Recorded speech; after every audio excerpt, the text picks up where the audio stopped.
For you guys who haven't seen my last video, which was the part 2 of me learning how to ride a motorcycle, I was having a lot of issues with turning and taking corners. Since then, I have been practicing a lot, did a lot of research on how to improve both of those, and I'm gonna go over all the things that I have learned, which has helped me a lot. I did a lot of practice in the open parking lot. That's I think anything that you have to learn with riding motorcycles, an open space and open parking lot is the best place to be. You have no distraction, you stay focused, you have no cars coming at you. So I think if you can find an open space, do so. I do not have a decent one around where I live, but you know, I'm able to manage.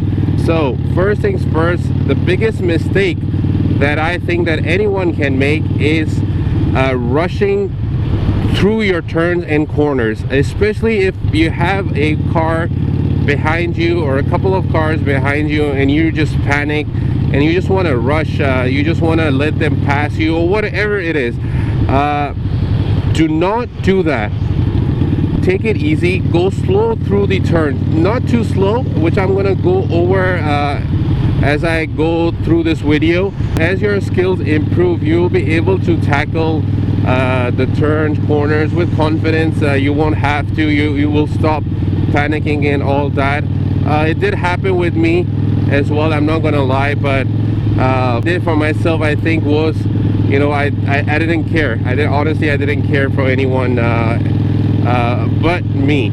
So the second tip is slow down to the speed that you're comfortable at before you get to the turn, or for that matter, get to the corner.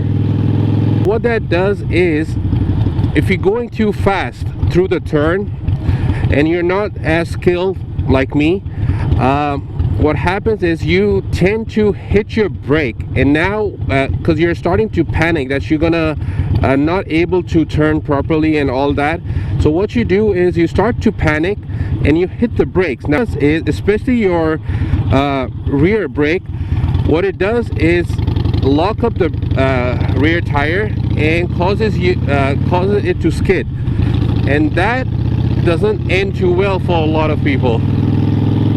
So what you do is you slow down to the speed you're comfortable at, and then as you're going through the turn, you start to speed up again. So you are in a momentum, and that momentum helps you go through the turn quite easily. Let me show you what I mean by slowing down. So right now I am going close to 40 miles per hour. So as the turn is coming up, I'm gonna slow down to the speed that I think I'm comfortable at, which is around 25 to 30, and then I'm gonna start to speed up a little bit. So since I'm in a momentum and I'm leaning a little bit, what it does for me is, as I speed up, it holds the momentum and I continue to go through the turn pretty easily. So third tip, how to approach a turn. I've already gone over that. Do not rush through a turn, then you slow down before a turn and you speed up halfway through it. The third thing that I've learned is I'm about to turn left. That road's gonna turn left, so the left side of my lane is the outside, the right side is the inside, and so what you do is you start on your left, which is the outside of the turn, and you go towards the inside of the turn like that. So there you go. So I'm gonna practice the three things that I have gone over so far. There's a car coming behind me. I don't know if you guys can see. I'm gonna slow down to the speed that I'm comfortable at, and then I'm gonna start on the outside of the turn. I'm gonna start on the outside, go towards the inside, and speed up.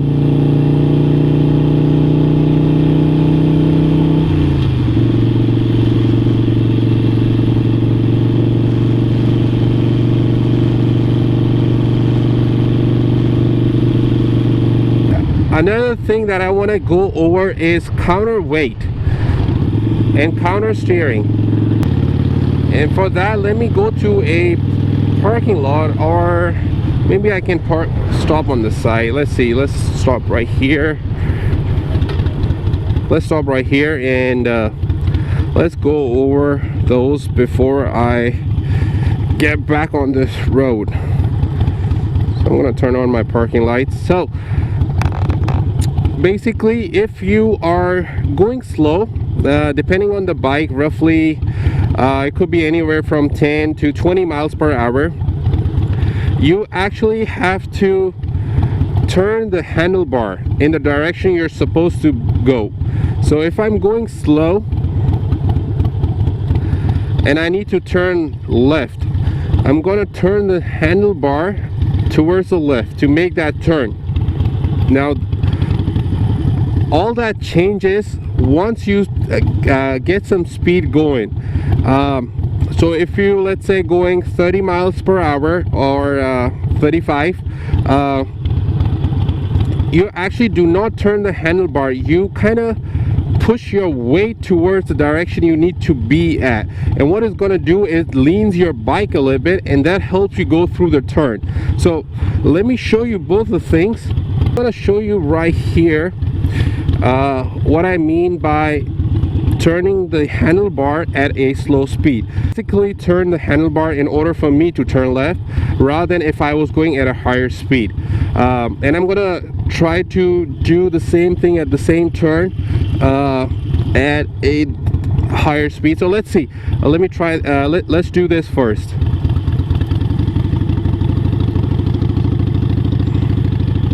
So if you guys can see, I have to turn the handlebar in order for the bike to turn. I'm gonna do that again here. Actually, I'll have to stop for that car.